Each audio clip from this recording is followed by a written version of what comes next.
আমি জ্যোতিষতন্ত্র পি কুমার বলছি মন্ত্রের যন্ত্র থেকে। আজকে আমি অর্থের অভাবে যে ব্যক্তির মানহানি হতে চলেছে যদি মনে করেন, সেই ক্ষেত্রে আপনি এই মানহানি থেকে কিন্তু 100% বাঁচতে পারবেন যদি আমার কথাগুলো শুনুন। বর্তমান সমাজের যা পরিস্থিতি, তাতে টাকা ধার নিতে হয়, কিন্তু সেই টাকা অনেক ব্যক্তি ঠিকমতো উপার্জন না করার জন্য সেই টাকা কিন্তু সে ফেরত দিতে পারেন না। কোনো ব্যক্তি চায় না যে তারা ইচ্ছে করে কারোর টাকা আটকে রাখার জন্য, কিন্তু পরিস্থিতির ফাঁদে পড়ে অনেক ব্যক্তিই আছেন। কেউ ধরুন ব্যাংক থেকে টাকা নিয়েছেন, কেউ ধরুন প্রাইভেট ব্যাংক থেকে টাকা নিয়েছেন, বা কেউ ধরুন প্রাইভেট সুদখোরের থেকে টাকা নিয়েছেন, যার অনেক বেশি সুদ। আর দিনের পর দিন আপনি কিন্তু লাঞ্ছনা পেয়ে যাচ্ছেন, কারণ আপনি আপনার সময় মতো আপনি টাকা দিতে পারছেন না।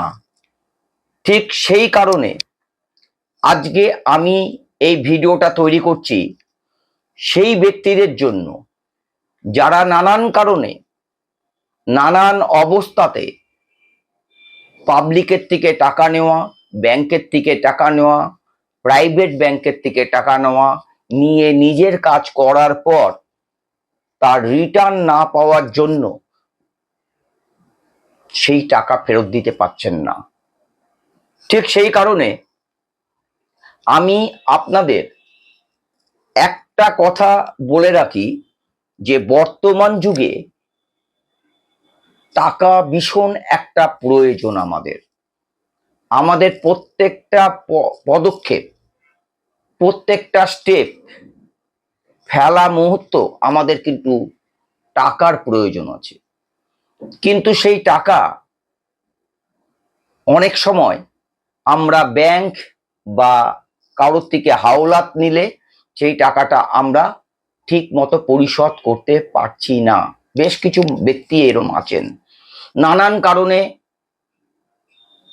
টাকা নেন ইন্টারেস্টে, নেওয়ার পরে উনি যেই কাজটা করেন দেখা যায় সেই কাজটা তার পরিপূর্ণ সাকসেস হলো না। তাহলে কি হলো? টাকাটা ডুবে গেল। আবার কোনো ব্যক্তি আছেন যে একটা কারণে টাকা ধার করলেন অনেক চড়া সুদে বা ব্যাংকের থেকে, কিন্তু পরবর্তীকালে দেখা গেল যেই কাজের জন্য টাকাটা উনি নিয়েছেন সেই কাজটাই উনি করতে পারলেন না।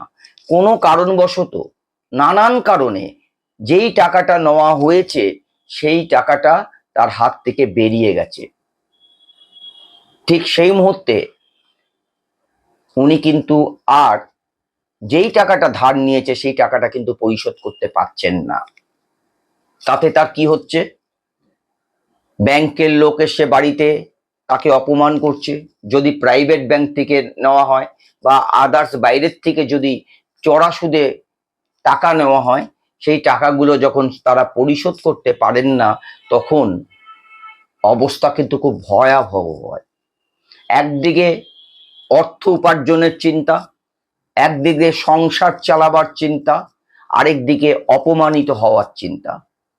এরকম কিন্তু অনেক ব্যক্তি বর্তমান যুগে কিন্তু দাঁড়িয়ে আছেন। আর এই বর্তমান যুগ, যে পরিস্থিতি বর্তমানে চলছে, এটা কিন্তু একটা ভয়াবহ অবস্থা অর্থনৈতিক।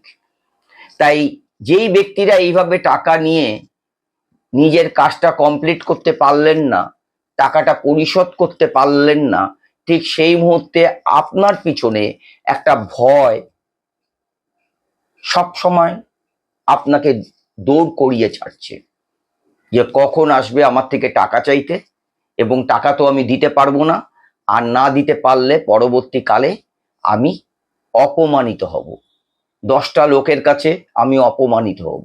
এই অপমান বোধ থেকে বাঁচার জন্য আমি আপনাদের একটা সুন্দর কাজ আপনাদের বলছি।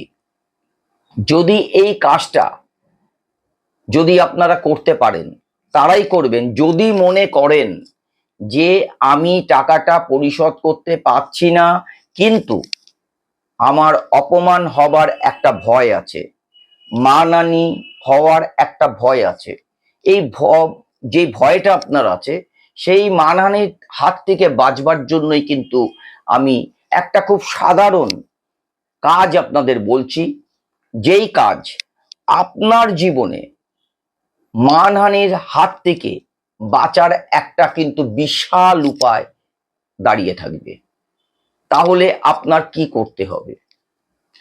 আপনি যদি পুরুষ হন, ধরুন আপনি একজন পুরুষ, আপনি টাকা ধার দিয়ে টাকা শোধ করতে পারছেন না, আপনার ভয় মানহানির ভয়, যে তারা আসবে, এসে আপনাকে উল্টো পাল্টা বলবে, যাতে আপনার সম্মান, আপনি একটা সম্মানীয় ব্যক্তি, কোনো কারণবশত ধার করেছেন, আপনি দিতে পারছেন না, কিন্তু আপনার এই যে সম্মানীয় একজন ব্যক্তি, সেই ব্যক্তিত্বটা এবং সম্মানটা আপনার যে কোনো মুহূর্তে হানি হতে পারে। এই হানির থেকে বাঁচার জন্য আমি আপনাদের একটা সুন্দর উপায় বলছি। এই উপায়টা যদি আপনারা ব্যবহার করতে পারেন, তাহলে কিন্তু আপনারা ভীষণ উপকার পাবেন। তাহলে আপনার কি করতে হবে? যেদিন আপনি মনে করবেন যে আপনার পাওনাদার আপনার থেকে টাকা চাইতে আসবে, কিন্তু আপনার কাছে টাকা নেই, কি আছে? শুধু মানহানির একটা ভয় আছে। সেই ভয় থেকে বাঁচার জন্য ঠিক সেদিন আপনি ঘুম থেকে খুব সকালবেলা ভোরে উঠবেন, মানে কাক ডাকার ভোরে উঠবেন। উঠে আপনি স্নান সেরে নেবেন, আপনি আপনার নিজের ইষ্ট দেবতাকে ডাকবেন, ডাকার পরে আপনি স্নান সেরে চন্দন, সাদা চন্দন, এই সাদা চন্দন আপনি কপালের মধ্যে আপনি একটা তিলক কাটুন, আর কোমরে ঠিক আঙুল দিয়ে সামনে একটা আর দুপাশে দুটো বিন্দু আপনি দিয়ে রাখুন। এই চন্দন আপনি কখন আপনি মুছবেন? যতক্ষণ সেই দিন দুপুরবেলা পর্যন্ত, দুপুরবেলা আপনি স্নান করতে যাওয়ার আগে পর্যন্ত আপনি কিন্তু এই চন্দনটা মুছবেন না। যখন আপনি দুপুরবেলা স্নান করতে যাচ্ছেন, তখন জলের স্রোতে আপনার এই চন্দন এমনি মুছে যাবে।